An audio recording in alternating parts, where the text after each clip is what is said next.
to the Purple Pain Podcast with Shakes Montana.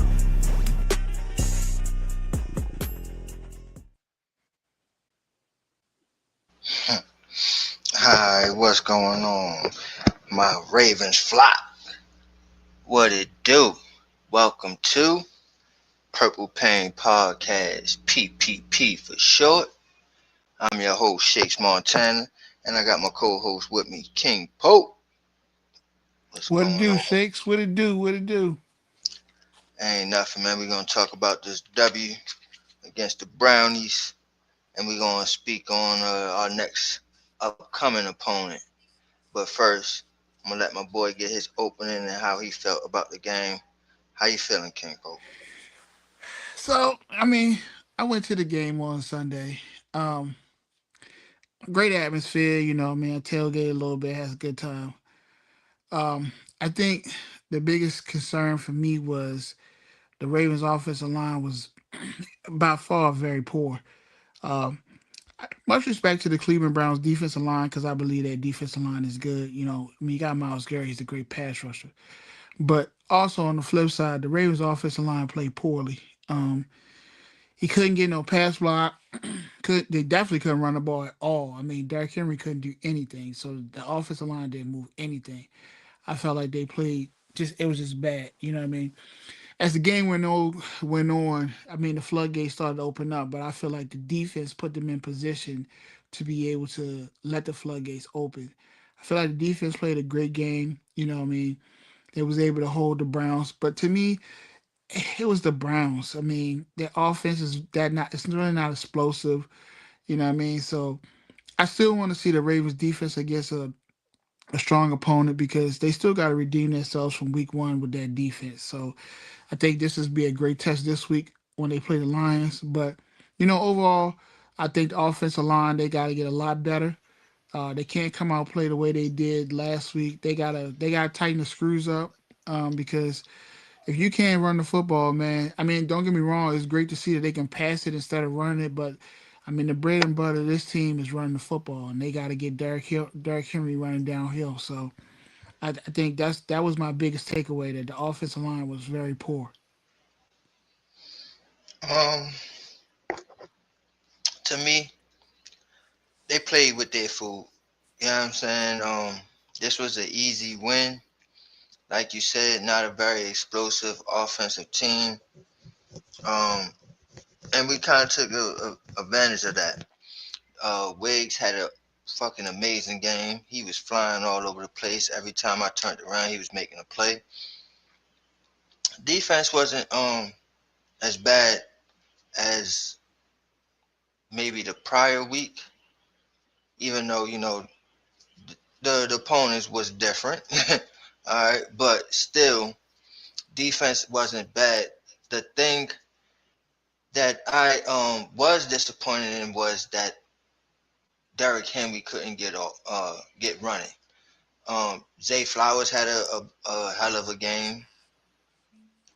Shit, man, it seemed like they couldn't really stop him. So, shouts to Zay Flowers on a wonderful game out there. But that offense, it just seems like it was just too easy. It was just too easy. That even though that defense is a hard nosed defense, it just seems like they they didn't match up at all well against us. And it was crazy because we had just spoke about it on episode one, how they played Cincinnati, and it was like, man, don't sleep on these guys. But the Ravens came out there, and to me, they just really manhandled these Browns, man. It just wasn't really fair to me, the way I was looking at it. Yeah, I feel like like I said, the defense put them in great position. You know what I mean? Roquan had a great game. You know what I mean? You got short field. It started with the block punt from Jake Humble, which was a great play by him. You know what I mean? That started to open up the floodgates, honestly. And then Wiggins with the great pick which was great, for the defense. And then also see Roquan pick up that fumble and run it back for a touchdown. So like I said, the defense played a major role in helping the offense get going. I just was disappointed that they couldn't run the football at all, man. I mean, that was just That was disappointing to see. I mean, Derrick Henry, but he had like I don't know 6 or 7 carries for like 30 yards or something like that. It was poor. It was very poor on the offensive line that they couldn't move no one to allow Derrick Henry to get going. You know what I mean? So I think I hope this week they can clean that stuff up to be able to get going because that's a part of the bread and butter of this team. You know what I mean? Once they get run downhill on you, they hard to beat. Absolutely. I think it was 24 yards or something like that. It wasn't Yeah, it much. was. It wasn't much. It was a low. It was very a low amount, man. It was low. It was definitely low. Yeah, but still, and that's what's so scary about this Ravens team. You know, you can take away one facet, and the other facet is just as lethal. Like, Yeah, okay, go ahead. All right, you gonna put the ball in Lamar's hands? Okay, fine. He just gonna carve you up. That's all. Oh, yeah, all and I right. Yeah, I appreciate mean, and I you gonna try to stop Lamar? Well, Derrick Henry's just gonna run crazy on you. So, yeah, and I appreciate the fact that they are very versatile. That they able to do that. You know what I mean with Lamar. You know what I mean. So if they can't run the football, then they're able to pass forward, which is great. You know what I mean. It's a great thing to have because D Hop had a great game too, man. Those two I was catches he had was nice. I was gonna say that. That's why I'm like, where the hell is Rashad Bateman? What was his numbers? Cause I ain't seen him so far this year. I I'm, think I'm he seeing had D Hop. one. I'm seeing Zay. I think Rashad Bateman caught one ball on Sunday. I think it was like one or two balls he caught on Sunday. He didn't do much, but he did catch one. I did, I remember seeing him catch one. I mean, but at the same time, I felt like what's the name was horrible, was bad too. Mark Andrews, you dropped a touchdown pass. You know what I mean? Like the guy punched the ball right out of your arms. Like you supposed to secure the ball. You was in the end zone with the ball and you let him punch it out. Like I don't know what's going on with Mark right now. He's not himself. I don't know. He's got to get it together though, because he's got to get going. But hopefully we got Isaiah Likely back this week, so we'll see. So it's strange you said that because I thought that week one he had a strong week one in Mark Andrews, but um, to me, I'm not sure is he like mentally checked out from like that whole debacle in the playoffs. I mean, sometimes, and especially when you hear it from the fans, and he probably go out to eat, with his family, and they like, man, you're a great player, but why did you drop that ball? He's hearing it.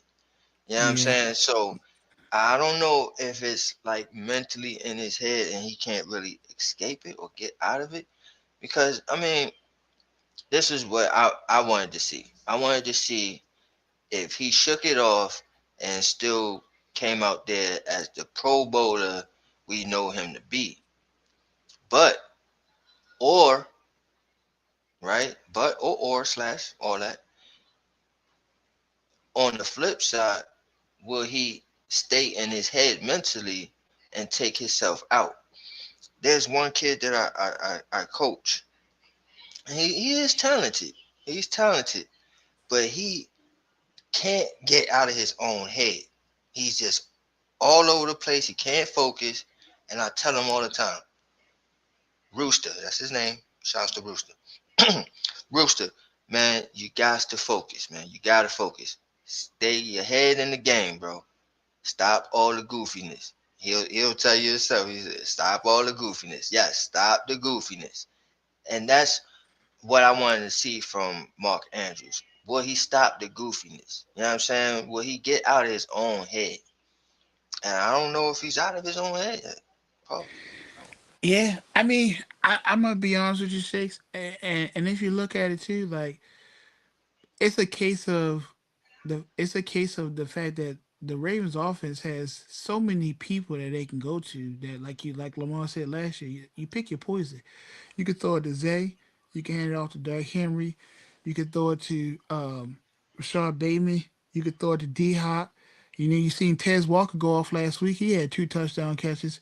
You know what I mean? So there's so many guys in this offense that can just go off at any game.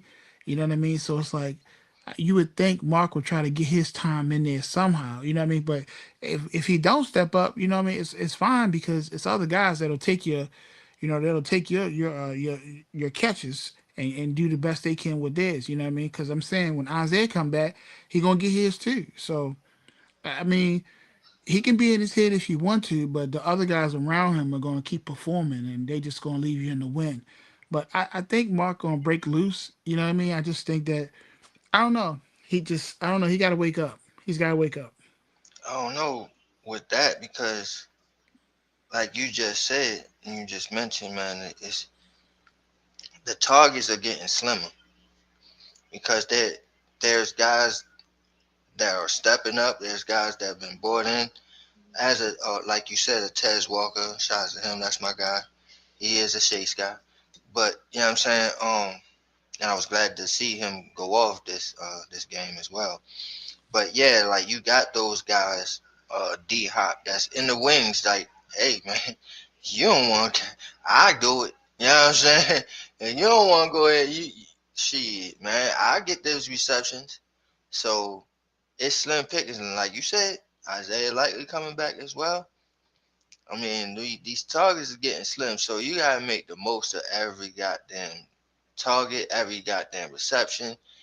Yeah, I mean, you just got to make the most of it, man, because there's a lot of weapons on this team. So I don't know, man. You could be getting forgotten. This actual Rashad Bateman, like I don't know where he's at, man. He's on the milk carton for me. I'm like, I don't see him. Yeah, and I think Rashard will show up. He'll get his when the right times come. I think he'll get his. I'm not too worried about Rashard Bateman. I think I'm more concerned about Mark Andrews than I am about Rashard Bateman. I think Rashard Bateman's gonna be fine. It's just Mark. I just think something's in his head right now and is messing with him and his game, and he's got to get it together. He's got to wake up. He really Mm. does. Yeah. Now, um, they ran a lot with the young bull, right? The Browns, cause I seen them run it with what's the kid name? You talking about the From kid they got from Ohio Ohio State. State? Yeah, Yeah, yeah, yeah, yeah. I can't remember his name right now. But yeah, I seen him running the ball a lot. But my thing was, man, Flacco, man, and when I was watching the game, I was just thinking about it, like, okay, how long are they going to stick with this Flacco thing? And then when they do go to the rookie, which rookie are they going to? Are they going to Shador or are they going to Gabriel? To me, they should go Shador. That's the obvious pick for me. I don't know what the fuck they playing around for. Gabriel still definitely needs way long time to learn. So I will go with Shador, but I don't know why they doing the kid this way. But Flacco is wacko. He's done. He can definitely be a number two, but to sit there and have him as a starter, you're throwing away your season. I'm just telling you. Yeah, I'm just telling y'all that right now. You're just throwing away your season. Flacco is not going to get you nowhere. So you basically saying we're going for another quarterback next year. Yeah, when I look at the Browns and their situation, I just believe that Deshaun Watson robbed them of everything. Came in there, you signed this big deal, and you've been half of yourself since you've been with the franchise. And then now you're hurt, and now you're injured, and you're still stealing money for the team. So now the team is in a bind to try to scrounge around to get themselves a quarterback to try to be, a legitimate team. And it's sad to see a franchise go through what they're going through at this point because when you look at it, they don't have they just don't have the right pieces to make a run to be a playoff team or to take it to the next level. Don't get me wrong, Joe Flacco, he was great for us and our franchise, taking us to the Super Bowl, one Super Bowl MVP, and all that. I totally agree. But the Browns organization has been living under this rock for years, and to me, it starts from the top down. And they have yet to fix their issues and their problems of this. That's why I couldn't understand why Miles Garrett, you came out, you said you wanted to be traded because you wanted to win. But then when they threw a couple dollars at you, you was all good. So was it the money that you wanted or did you actually want to win? Because no matter how much you go back and sign that contract, Miles Garrett, you was never going to win. This franchise is in this mode for a very long time. And then you bring in Dylan Gabriel and Shador. To me, honestly, I believe Shador Sanders needs some time. I think he needs some time, and I think he needs to be under a good quarterback coach, and then he needs to have some good quarterbacks around him to be able to teach him the game of the NFL for him to be great. When I watch him in the preseason, he still does the same thing that he does in college, where he holds the ball too long or he tries to be a superhero and make plays. You can't do this in the NFL. That's not going to work. You're going to create bad plays and bad things are going to happen when you do things like that. So I feel like he needs to be under a coach and great players around him to guide him to be in a successful situation. And it's the Cleveland Brown organization is not that for him. You know what I mean? I understand, they was talking about how the Ravens wanted to draft him. He didn't want to be drafted by the Ravens because he knew he would never play. But to me, to be in the Cleveland Brown organization, you're in a worse situation because you're in an organization that don't develop quarterbacks well, and they have had a track record of not developing great quarterbacks at all. So it's like you're in a situation where you're just stuck, and it's not great for you as a player. And when you come in the NFL, you want to grow, you want to become great, you want to have those building foundations around you. And I just don't believe that that's in a great situation for Shador.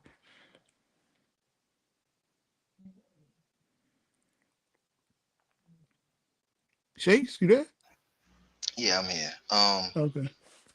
No, you're good. I, I mean, I think for me, outside of Cam Ward, to me, I think Shador was the most NFL ready to go in there right now.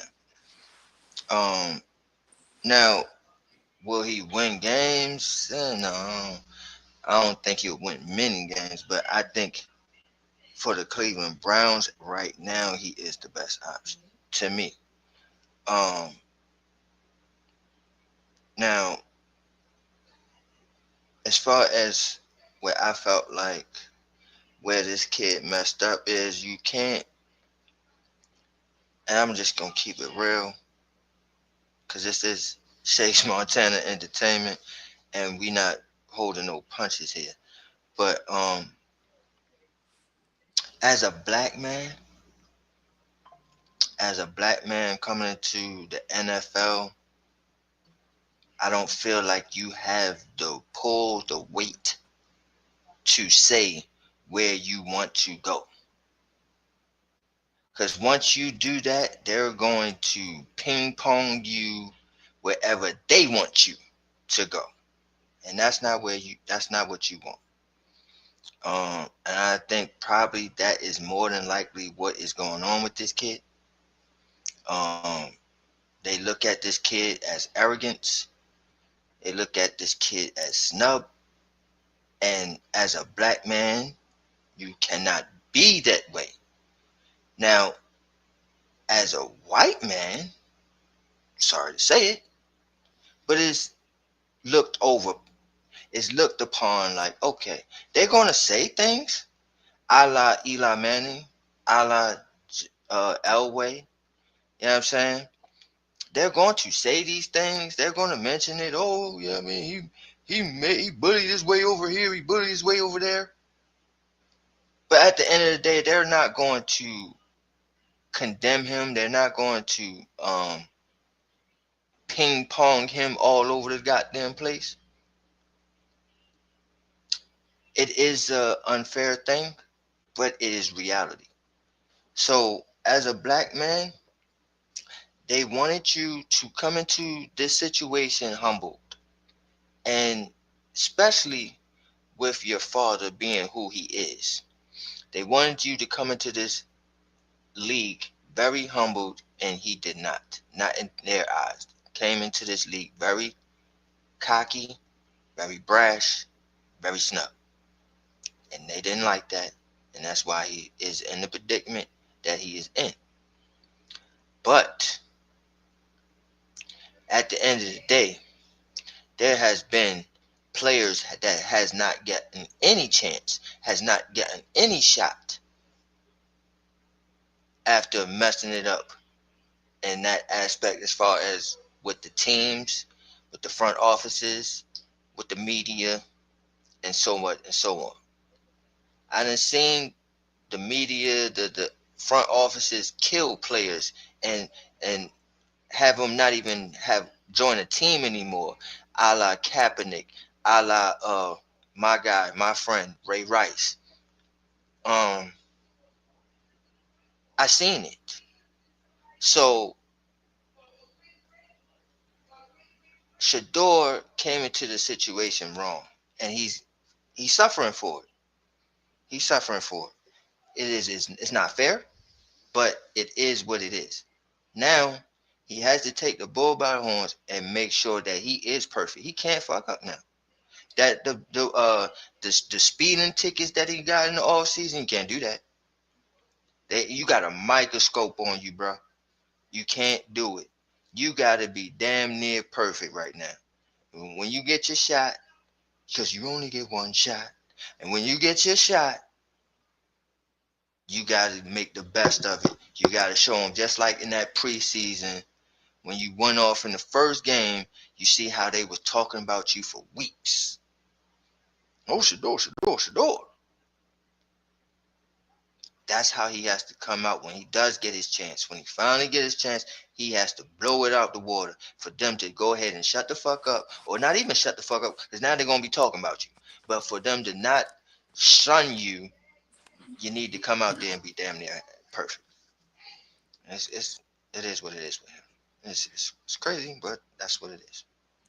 Yeah, but I also think that this is a good learning experience for him to be behind to be behind Joe Flacco and these guys, to be able to learn and watch the game from the sideline to see exactly how the game is played at the NFL level.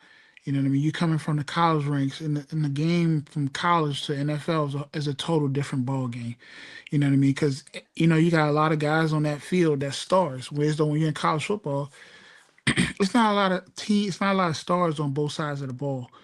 When you're playing these type of games, so these teams are well equipped to be able to shut you down and do what they want with you and shut things down that you are trying to do. So I think this is a great time for him to be able to watch Joe Flacco and watch the progress and the things that he go through to learn how to be what a pro is supposed to be in the NFL. And I just think that he needs that opportunity to learn that, what I mean, first, what I mean? And then I think when the time is right, you bring him in. But I think he needs time and to learn that phase of the game because he is just, I'm not saying he lacks it. It's just the more experience you get, the better off he's going to be to allow him to grow and to be a quarterback in the NFL is what I believe that's, good for him. But I think the way their depth chart is set up is Joe Flacco, then it's Dylan Gabriel, and then it's Shador. So your Shador is your third string quarterback. So depending on how the Browns roll, it could be hard for Shador to get in there, depending on what Dylan Gabriel does. But they're gonna ride Joe Flacco as long as they can. And I just believe in this franchise, Shakes. I believe this franchise is already in the mode of they know they're not gonna go forward with their situation. Cause remember, they pushed all the eggs in the basket when they signed Deshaun Watson. And mind you, Deshaun Watson is still on this team. He's just injured. So you got an injured quarterback that you're paying what $100-something million to, that's sitting on the sideline that's hurt. And then you got old Joe Flacco out here that's 40 playing quarterback, and you got two young dudes that's backing him up. That's why I'm saying the Cleveland organization, when it comes to quarterbacks, it's always been screwed up.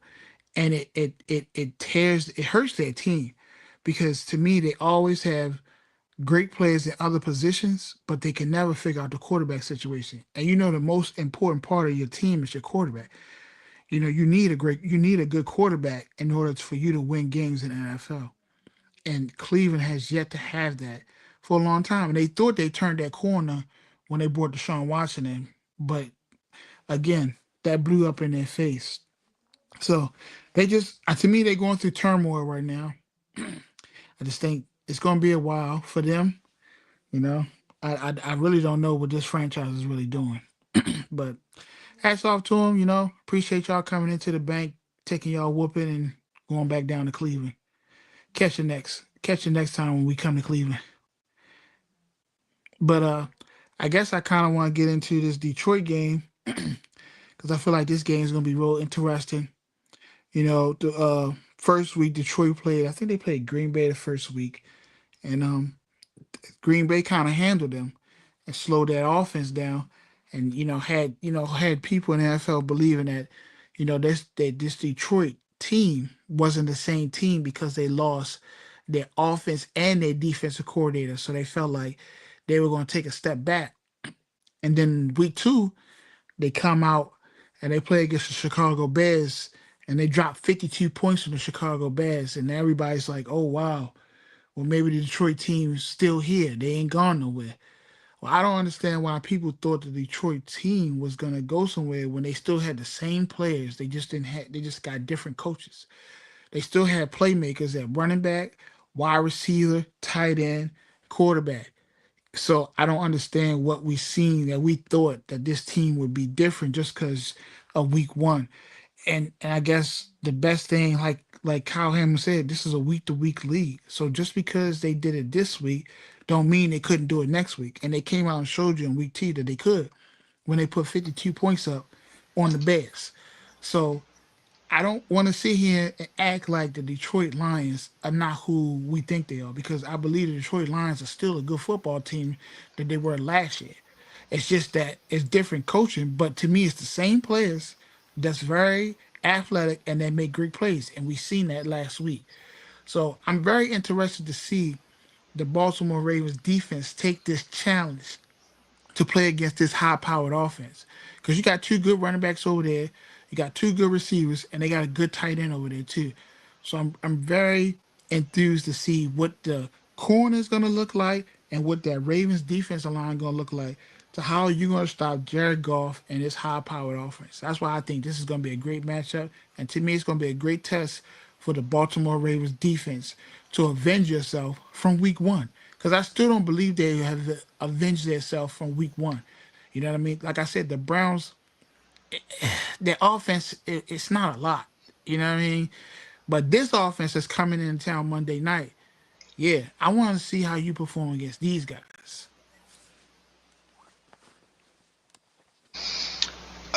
So it's crazy because this is a Super Bowl that I've been asking for the last 3 seasons now. Even this season, I'm still on it. Where it's like this is the ultimate urban Super Bowl, and that's kind of, as an urban guy, I want that. I want, what I mean, Detroit. You know what I'm saying? Very urban city, like Baltimore, very urban city, like being a Super Bowl. That, you know what I'm saying? That's something that I want to see. With that being said, I also believe that that will be a great game. So to be able to get that this week is like, okay, man, this is awesome. This is gonna be good. Um, Now this was going to, well, from the last previous seasons. This Detroit team, to me, was at the highest of where they're gonna go. Um, they're like they was at the peak. Now it's like you give two good seasons like that, they start to pick apart your your coaching staff, because more success you bring than those other teams, they want that. It's a copycat league. Correct. So um now you lose your offensive coordinator, you lose your defensive coordinator. You know, even though it's like you said in your soliloquy, it's the same team, same guys, same athletic guys, but it's a different strategy now. And one way that they was doing it in previous 2 years, they're not doing it now, right? A situation comes up when the past 2 seasons they were handled a certain way. They're not handling it that way now. Right. You know what I'm saying? It may Yep. be a version of it, but they're not doing it that way. So it's a changed team. And when you go through a change, there's a transition, and sometimes teams keep it rolling, and sometimes teams take a little time to adjust. Um, Prime example was the Ravens. Is the Ravens defense top notch? Um, with McDaniels or McDonald, right? That's McDonald. Oh One yeah, that Mike went to McDonald. Seattle. Yeah, you know what I'm saying? One that went to Seattle, right? Mm-hmm. Beast defense along with Wink. It kept going. But now with Zach Orr, it diminished. And it's not too much change. And even you can even go into it's more talented. You know what I'm saying? You got more talent. You got better corners now. You got a great safety core. You know what I'm saying? Like Yeah, that's coaching right there. it's I coaching. Yeah, that's It's coaching. coaching, That's coaching for and it's sure. a change. So, do the Lions keep rolling like they were in the previous 2 seasons, or is it going to take a time to adjust? And right now, we're seeing that it's taking a time to adjust. But I like the fact of what they. I mean, I like the fact how they came out last week. I respect what they did last week. I mean, they came out, they fired up 52 points on the Bears. I mean, and I mean, Dan Campbell, like he came out and said this week, they still got a sour taste in their mouth from when they came to Baltimore I think it was 2 years ago, and we beat them 38-6. So they're gonna come out and they're gonna come out aggressive. They're gonna come ready. And I get it. You know what I mean? Because you got to beat bad that game, and you're gonna come out and you want to fire on all cylinders. That's why I said to me, this is a great test for the Baltimore Ravens defense to be able to step up and actually right your wrongs. Because to me, week one's still there. You haven't wrote your wrongs yet. You have not slayed that demon yet. To me, I believe the Ravens offense is going to do what they're going to do, and I think they're going to put points up on Detroit, and I think they're going to be able to run the football. They're gonna look way better than they did last week running the football, and I believe they're still gonna be able to pass the ball and do what they do on offense. My question is, will the Ravens defense really stand up? Can I see the same flash and fly? And the biggest thing for me this week, Shakes, is can I get some pass rush? Can I get some sacks? And can I get some pass rush? Because you gotta throw Jared Goff timing off. You can't just let him sit back there. You let him sit back there, he gonna tear you. He gonna shred you to pieces. It's not like he don't have good receivers. He got Ahmad St. Brown. You got Jameson Williams. You know what I mean? They're good receivers. So my thing is, can we get pressure? Because I don't think you're gonna have Kyle Van Noy this week. So now you got the rookie out here, Mike Green. Mike Green, can you get to the quarterback? Or Dafe Owe, can you get to the quarterback? Look like you're gonna have to start David Ajabo this week because you're not gonna have Kyle Van Noy. So I wanna see, can this defensive line create havoc to take Jared Goff off of his game? I need them to create some type of havoc. Because if Jared Goff stand back there in that pocket clean, he gonna pick you apart. So it's important to see, what they're gonna do as a defensive unit. Because to me, this is a great game and a great test for this game. I believe this is the one where you right your wrongs and say, you know what, week one was a fluke. This is the real Ravens defense right here. See, my thing is, yeah, golf can pick you apart. He definitely can, but where it starts at and where it all gels from is that run game. If Sonic and Knuckles is running all over you, you don't stand a chance. Because That's now, you true. know what I'm saying, you're bringing that 8 in the box, and that's when golf tears you apart. Yes, sir. So, um, I think you have to make sure that you stop the run. Because you can't let the Sonic and Knuckles go off. They go off, it's over. It's going to be a Absolutely. shootout. It's going to be a Yep. shootout. Yeah. So, I think that's the main focus. You have to shut that shit down. And when you do that and you put the ball mainly in golf's hands, then you can get some mistakes out of golf. So um, I think that's the way to go is to make sure you stop the run. But yeah, definitely need some pass rush. I just think we gotta stop the run and then you can pin your ears back. You know what I'm saying? Then that's when you can have your pass rush. But that's how I feel like you can that the we had to attack the Detroit Lions here because again, Sonic and Knuckles get rolling. That's when that whole offense going to get rolling. There's nothing you can do. There's nothing you can do. There's nothing you can do. Once that shit gets rolling in the air, there's nothing you can do. Yeah, Nothing. and it could be a long night for you if you don't get a stop. Absolutely, it could be a long night. That you could be the second victim that they put 50 points on if you don't stop it. Exactly. Yeah. So So gotta stop Sonic and Knuckles, man. yeah, that's why I Gosh. said to me, this is a great test for that defense. I just this is a great one. You know what I mean? Because this one sets you up for the next week, Shakes. You feel me? You playing Detroit this week. This game right here gets you ready to play Kansas City. So let me see what you can do Monday night, and then after that, let's see what you're gonna do in Kansas City. Let me see how you're gonna take care of business Monday night. Cause Kansas City offense ain't nowhere near what you about to see on Monday night. This offense right here is explosive. You got two great running backs, two good receivers, and a good tight end. Kansas City ain't got all of that. So my question is, what are you gonna do Monday night with this offense? If you can shut this down, I got faith you can do whatever you want in Kansas City.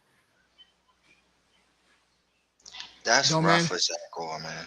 That's rough. Those Yeah, two offenses is crazy to go back to back for, man.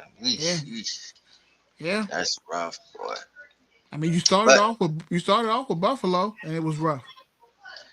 and that's why it's like you're happy that you have this top notch offense because when you play these damn offenses and this defense looking like, oh Lord, can do you have the offense to keep up? And we do, and that's why like every game you're like, yo, you know what I'm saying? It ain't no, oh shit, man. I don't know. We ain't got no chance with these motherfuckers. We got a Yeah, chance against anybody, yeah, we and do. you know that's why I tease my fellow Giant fans. Cause I'm like, man, over there in Purple City and shit, you know, I ain't gotta worry about these things. You know what I'm saying? You know what I'm saying? We got the Giants gotta play the Chiefs and shit right now. You know what I'm saying? We sitting there like we ain't got a chance in hell. But the Ravens, we like shit. You know what I'm saying? We gotta get ready for these motherfuckers because we got, you know what I mean? We can beat them. Giants fans, we Right. like shit. They about to fuck us up, man. We needed this Dallas win. You know what I'm Yeah, saying? So, yeah, you know what I mean? It's different, man. It's different. yeah. But And Kansas City. They yeah, not trying to go I 0 and think 3. They definitely ain't trying to go 0 and 3. They definitely ain't trying to go 0 and 3. So Kansas City gonna put in that work. So that's gonna be a tough game for the Giants because they definitely not trying to go 0 and 3. Kansas City come out of there 0 and 3, man. It's gonna be a lot of pissed off fans in Kansas City. I can tell you that right now. Cause man, to see them 0 and 2 right now is crazy to me. Just to watch them play that they 0 and 2, that's like shocking. So if they was to go 0 and 3 after 3 weeks in Kansas City, man, yeah, you know what I'm saying. that'd be crazy. You That'd know be what I'm crazy to saying. see, man. That'd be crazy. That's why it's like, yeah, I mean, and which was crazy because we started with two division joints. You know what I mean, Commanders and Dallas. So it's like we had to take one of them either way. Like even for future purposes, we needed to take one of those games. And then just for the immediate shit, you know what I'm saying? You wanted to go 1-1. You did not go wanted to go 0-2 facing the Chiefs, bro. Like that's just crazy work. Then you got the fucking Chargers after that. Like, oh my god, it's crazy. Anyway, But this that's game, but the game between the Giants and Chiefs is crazy because both teams are 0 and 2. Neither one of them can afford to lose. You why get what it's I'm saying? that's why you man, listen, man. Fucking Giants is in trouble, trouble. It's gonna be a, But it's gonna be a, it's gonna be a fight. man, I hope we fight. You know what I'm saying? I hope the Giants fight. At least fight, goddamn it. You know what I'm Yeah, saying? Don't take it with no Vaseline, man. Come on. yeah, But I agree. but final predictions for this game. Oh, I think the Ravens win. I think it's a high scoring contest. I'm gonna go with, I'm gonna go with 36-30, Baltimore. Damn, damn, that's a shootout. Shit, Yeah, yeah. I think it's gonna be a shootout, Shakes. shootout, man. I think it's gonna be a shootout. I do. I think they're gonna put some points up in this game. I'm Uh, just like I told you. I'm not confident in this defense yet. I'm not. I'm gonna I, they gotta show me. I'm gonna go with the flip. I'm gonna go with the flip with the numbers here. So I'm going 42, Ooh, 24. ooh, 42, 24. oh, that's a big one. Ravens. That's a big Yes, one. Ravens. I think it comes down to a turnover. I think it comes Okay. down to a turnover. They give it the turnover, and that declares the game. Because, like you said, I think it's going to become a shootout. It's going to start out a shootout, but in that second half, they're going to try to man up a little bit defensively, both teams. Hmm. And I think it's going to come down to a turnover, which, really declares the game. So that's how I see it. 42-24 Ravens. All Nice, right. nice. So quick thing before we close out. Tell me what your thoughts was last night, cause I definitely got some thoughts about that game last night. Yeah, I'm gonna just say I'll put it out there real quick. I'm disappointed in the Miami Dolphins and Tua. I'm disappointed in the way that this team has came out in the first 3 weeks. The the way they played football last night to me was not the Miami Dolphins. I didn't see the splash plays. I didn't see the big plays that they used to run, the deep balls. It's like it's a whole different type of team. And now they sitting there 0-3, and it's like, what do we do now? Do we fire the head coach, or are we looking to blow this football team up? What's your thoughts? Um, so my nephew is a Dolphin fan, and I watched this game, and I kept calling him, just to see how he was feeling and how he think about it.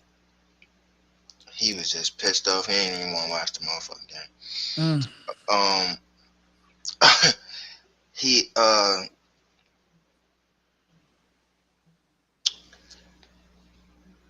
Tua, even though y'all everybody know Tua is a Shakes guy. I always defended Tua, but it's crazy because even last year when he got hurt, they was fucking up. Then when he came back, they started to win games where they was starting to be in the picture again, the little playoff picture. They fell short, but um, that's the impact that I seen from Tua. I'm like, see, that's what I'm talking about with Tua. As soon as he come back, they start winning these games. Coming into this season now, it's just like even finishing that last off season in the off season, they were in disarray. Motherfuckers wanted to leave. Everybody wanted to go. Even Tyreek Hill. I'm like, damn, this is crazy. I think it boiled over into the season where they're still in disarray. They're still, um, it's like they don't want to play for this coach. And I can remember at a point in time I was a little jealous of this coach because he was so innovative. But it comes a time where this league catches up with you. And mm-hmm. it catches up to what you're trying to do, what you want to do, how you want to do it. Um, and what kind of coach are you at that point? Because it's easy to sneak up on a motherfucker and catch him off guard. But can you motherfucking go face to face with him? You know what I'm saying? Look this motherfucker in the eyes. You know what I'm saying? And he knows exactly, he motherfucking study tape on you. He knows your tendencies and you know his. What kind of coach are you and what kind of fighter are you in that point? That's when you know. That's when you declare, oh yeah, he's a great coach. You know what I'm saying? When they know what you're trying to do, but they still can't stop you, you're a Mm-hmm. great coach. Right. But you catching them off guard and you coming up with these gadget plays and they don't even know. Okay, you know what I'm saying? Of course you putting up 40s and 50s. We don't know who the fuck you are. But now that we do know who you are, what you gonna do? And he's showing he's folding. He folding like a motherfucker. So, you know what I'm saying? I think that he don't last. I think he gets fired. You know what I'm saying? He gets fired because this Dolphin team looks like it's in shambles. It's in disarray. And at one point in the last few, 3 seasons, it looked like a team that was on the up and coming. Looked like a team that was like, oh man, if they can get it together, they'll be dangerous. Mm-hmm. Now they look like a team that just probably going for a motherfucking quarterback. Archie, maybe Florida, here you come.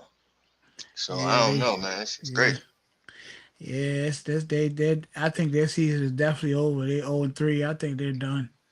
And it's. It's the I way hate to they say it. 0-3 too, though. Like the way Yeah. they 0-3. It was one thing to be 0-3. Yeah, you looking like, oh, that's not good.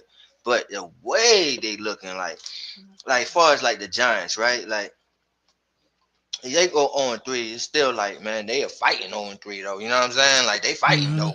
You know what I'm saying? Mm-hmm. This team ain't even looking like they fighting. Like this shit is crazy. Now, don't get me wrong. It looked like they was fighting against Buffalo yesterday. They was like, shit, man, we ain't trying to go 0-3, but they just ain't have enough, man. Yeah, And that then that that pick was fucking, bad. yep, That I was pick about was to say bad. that. Yep, That pick was fucking tool, bad. fucking tool. Bad, man. But on that note, man, it was a great episode 2, Purple Pain Podcast.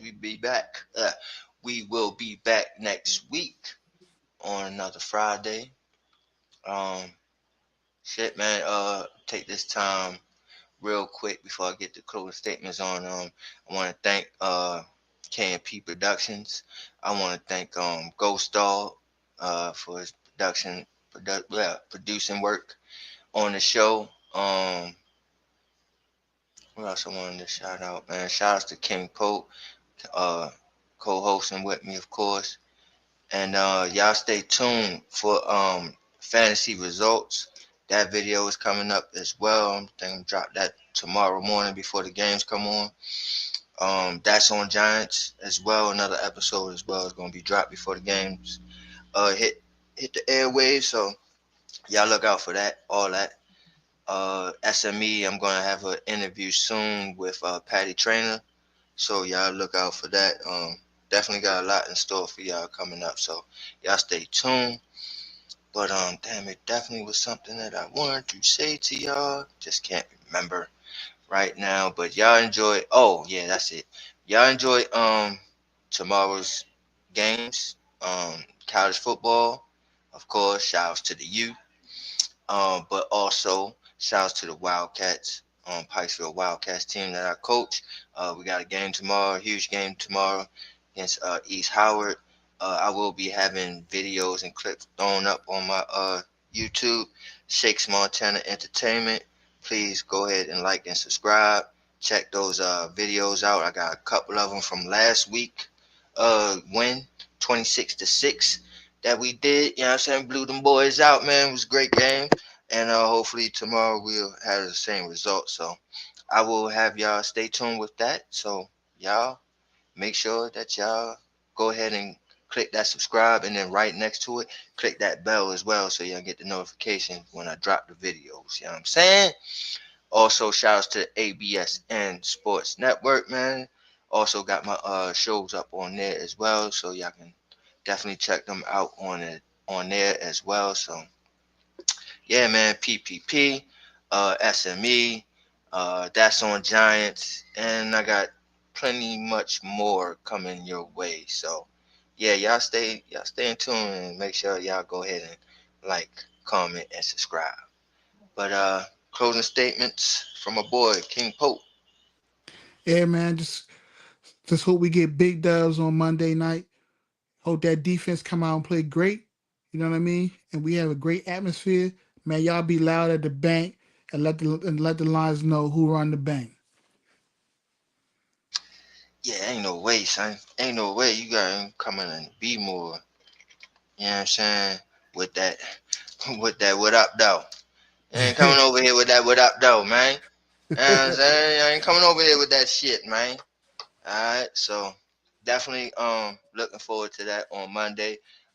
Sunday night is the Giants game. So we get to enjoy all the games early and on the 1 o'clocks and the 4 o'clocks on Sunday. So yeah, definitely gonna be a great weekend in football, and I'm looking forward to it and looking forward to giving y'all some content from it. So with that being said, man, shit, man, like I always say around this time, good night.